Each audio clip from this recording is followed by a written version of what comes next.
In this video, I'll be taking you through 4 cars, which are the Toyota Vitz, the Suzuki Celerio, the Renault Kwid, and the Suzuki S-presso. Welcome to my humble abode.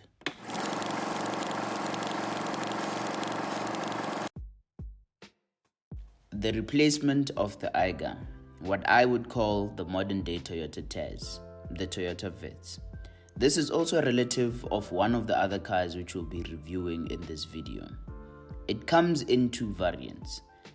The base model, which is just called the Toyota Vitz, which only comes in the manual transmission, and the Vitz XR, which is the car that is on your screens, which comes in both manual and automatic transmissions.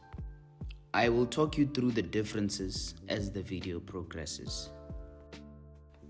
Looking at the exterior of this vehicle, not much is happening here, but one wouldn't expect a lot to be happening for a car of this price tag. The XR comes with glossy smoked 15-inch alloy wheels and front fog lamps. Unfortunately, the base model doesn't have any of these. For a budget car, the interior of the Vitz looks fairly decent. It doesn't really have a lot going on here. It has cloth seats that are comfortable enough for you to enjoy those long trips. And it has fully electric windows, which I've come to realize is actually a luxury for cars in this price range. The XR model comes with a 7-inch touch infotainment system with Android Auto and Apple CarPlay. And it also has this stylish looking instrument cluster that has a tachometer reading, which is that small screen which serves as a rev counter. While on the other hand, the base model doesn't come with any of these features, even the audio system, meaning that you'd have to purchase your own radio off the shelves, which is a bit weird to me, but it makes sense when you look at this car's price tag. Both models of the Vitz come with a stability control and rear parking sensors, which is a niceties feature for a car of this price tag. They also have one 12V socket, with the XR having a USB port. This is the positioning of the front window controls. I guess ke style re tla reng. There's only one seat back pocket in this car, and it's on the side of the passenger. And in terms of the back seat itself, I felt like it was quite spacious for a car of this size. The base model Toyota Vitz does not have a rear window wiper. So you just have to depend on your rear parking sensors. Coming to the boot of the Toyota Vitz, I can honestly say this boot is spacious. 295 liters is big for cars in this segment. It's enough for you to fit in groceries and your luggage for trips. The spare wheel is also normal sized, which is good because biscuit's spare wheel on such a small car is going to look very weird. The Toyota Vitz has a 49 kilowatt power output with a claimed fuel consumption of 4.4 liters per 100 kilometers. It comes with a 2-year 30,000 kilometer service plan and a 3-year 100,000 kilometer warranty. This is the typical cost of ownership of the Toyota Vitz. Feel free to pause this video to look at it in detail. Our next vehicle is the twin sibling of the Toyota Vitz, with this one being the original vehicle. So everything that I have said thus far in terms of the Toyota Vitz applies even with this car, which is the Suzuki Celerio. It comes in 2 variants, namely the GA and the GL variants. The GA only comes in manual and is the cheaper base model when compared to the Toyota Vitz.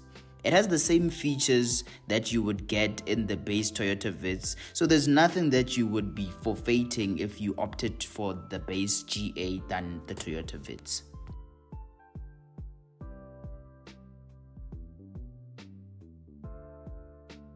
The one currently on your screen is the GL automatic model. Because we looked at the manual Toyota Vitz, I wanted to show you what it would look like in auto. And we both know these cars are twin siblings, so this auto would be the same auto you would get in the Toyota Vitz. And oh yeah, the glove box is also okay in size, enough for you to put in the traffic tickets. Otherwise, this is the same car we were looking at with just a different badge.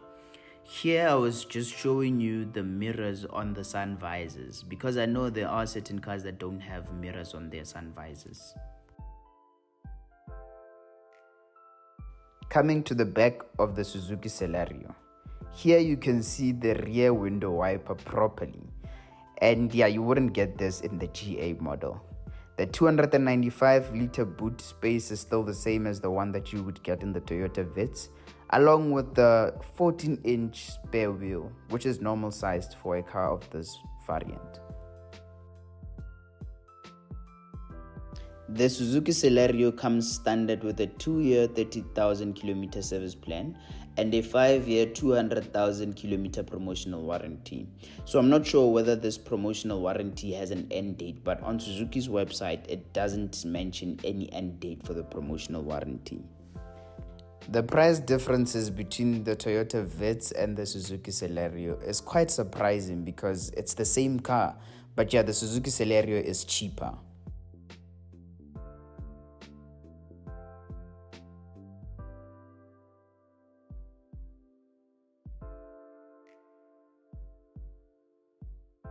Our next car is one of those cars which I feel has been progressively looking better and better with each passing generation, the Renault Kwid. It comes in 3 variants, which are the Life, Zen, and the Climber. The current model on your screens is the Zen model, which is the mid-spec Renault Kwid.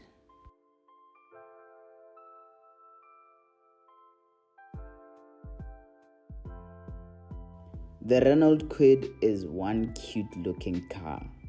With its eyebrow-shaped daytime running lights and the big halogen lights that it has, it looks like one of those dogs that we see in movies that have big puppy dog eyes. While the Zen and the Life have similar looks, the Climber on the other side has this rugged feel to it with a dual-tone multi-spoke wheels, arching roof rails with sporty insets. It has this SUV feel for a small car.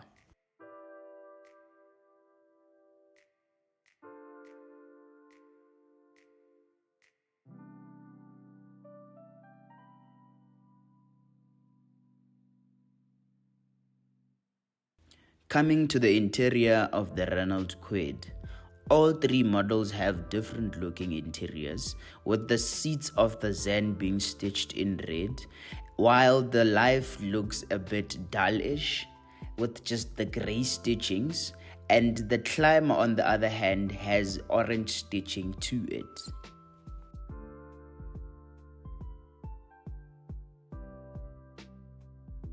The Zen and the Climber models have the same interior features, with an 8-inch touch infotainment system that comes with Android Auto and Apple CarPlay, as well as a USB port. The Life, on the other hand, tells a different story.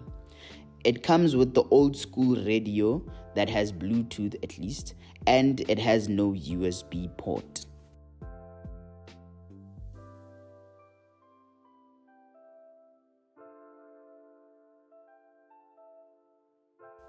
Both models have fully electric windows and electronically adjustable rear view mirrors, while the Life has the manual rear view mirror adjusters and the manual windows at the back.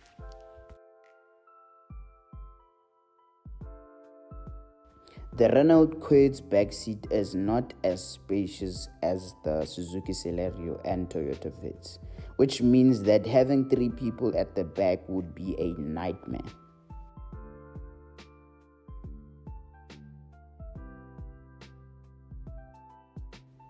The cute Renault Kwid has a 279-liter boot space, which is 16 liters less than the Celerio and Vitz. The boot looks different. It looks like the back of a van. And it comes with the normal sized spare wheel. All models come with the 12V socket at the front, but the Climber and the Zen have a 12V socket at the back left corner. Renault claims that the Kwid averages 4.7 liters per 100 kilometers, and with a 50 kilowatt power output, you can expect to drive at least 630 kilometers on a full tank of petrol. It comes standard with a 2-year 30,000 kilometer service plan and a 5-year 100,000 kilometer warranty, as well as a 6-year anti-corrosion warranty, which is a warranty that covers the repair or replacement of vehicle sheet metal in the event of damage from corrosion.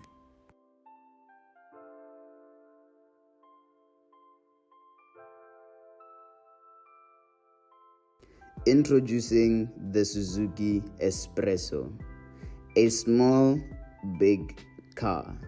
It comes in 3 variants: the GL, GL Plus, and the GL Plus S edition.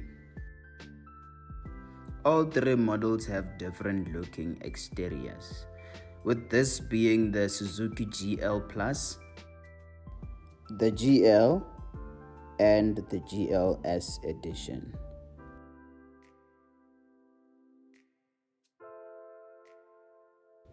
When it comes to the interior, there isn't much of a difference besides the fact that the GL Plus model comes with a 7-inch touch infotainment system with Android Auto and Apple CarPlay, while the S edition comes with a 9-inch touch infotainment system and a reverse camera, whereas the standard GL model just has a normal AM/FM radio with Bluetooth.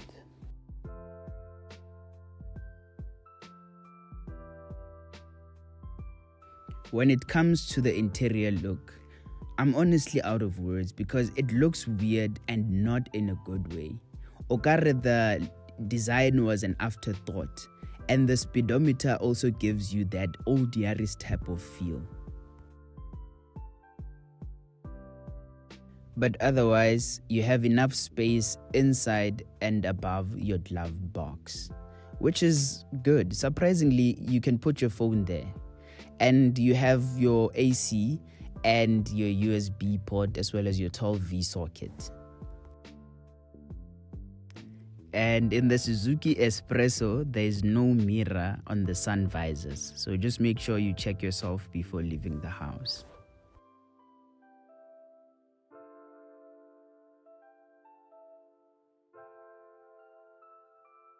Coming to the back seats of the Suzuki S-presso, I honestly felt like this is quite spacious, and I can attribute it to the height of this car. The one downside, which was a big turn off for me, was the fact that this car does not have any cup holders for its back passengers. It only has this one space here, and I don't know what you can fit in here.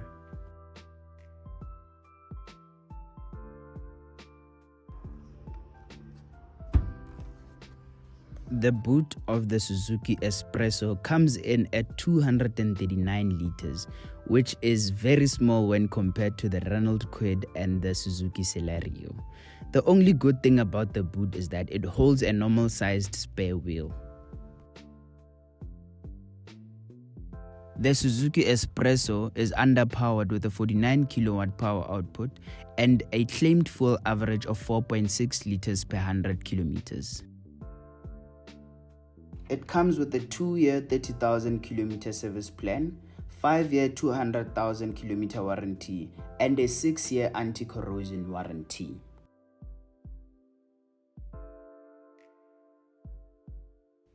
Thank you for taking your time to watch this video.